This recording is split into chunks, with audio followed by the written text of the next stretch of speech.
Tegan, and I'm going to be reading Kipper's Christmas Eve. Which is best, said Kipper to himself, Christmas Day or Christmas Eve? He reached the top of Big Hill and stopped. Presents or expecting presents? And then, because he was too excited to decide, he just whooped and went charging down the slope toward the woods. It was Christmas Eve, and he was looking for a Christmas tree to take home. In the middle of the woods was a little fir tree. That's the one, said Kipper. He dug away the snow with his shovel. Then he grabbed the tree and pulled it. It wouldn't budge. He pushed it, shook it, twisted, and lifted it. Then he looped his scarf around it and pulled and pulled and pulled until it did! I wonder what Santa Claus will bring me, thought Kipper as he dragged the tree home. This year, like every year, Kipper couldn't think of what sort of present he would like. I expect I'll know what I want when I see what it is, said Kipper.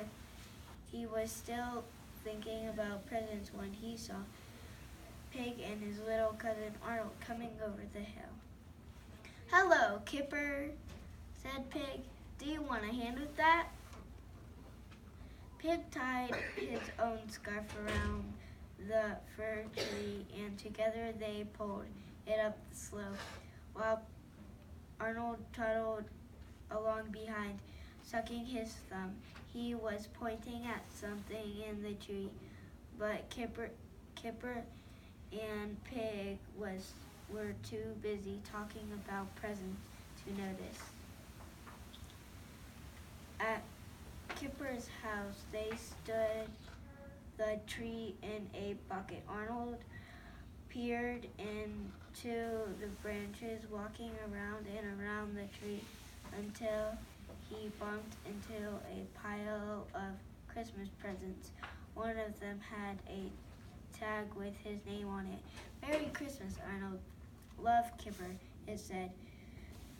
You must open that until tomorrow, said Pig, but he already had. Kipper's present to Arnold was a reindeer hat. The red nose lights up, said Kipper enthusiastically, and it flashes too. But then his face fell. He had forgotten to buy the batteries. Arnold didn't mind. He loved his hat, even without its battery-operated flashing red nose. That reminds me, said Pig.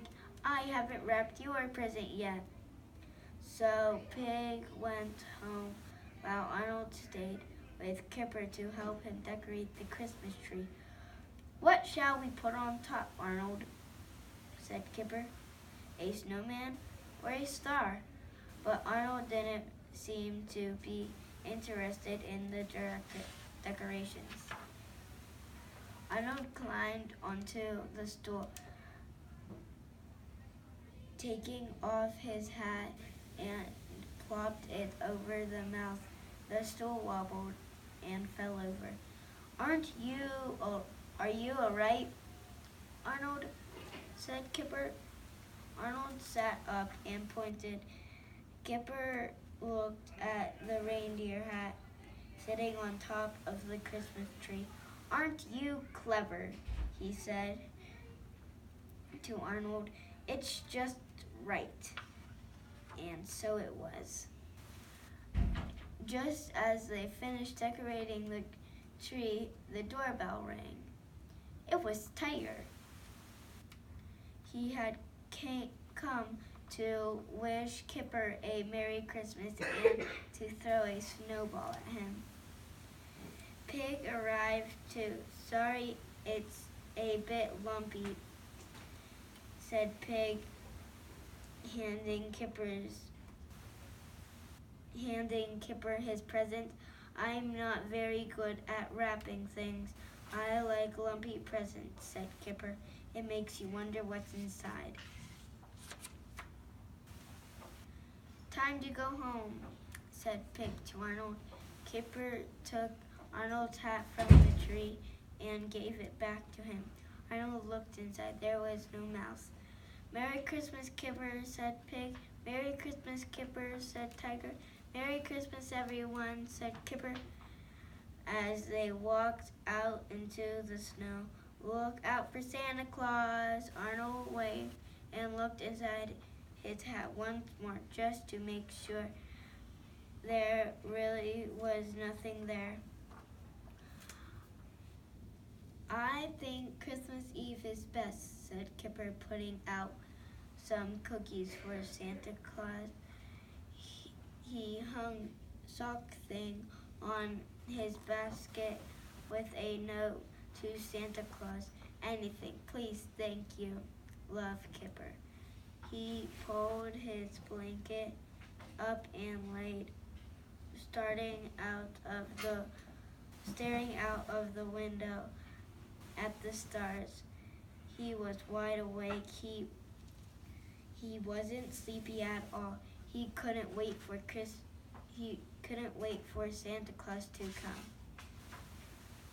Neither could the mouse and neither could Arnold. The end.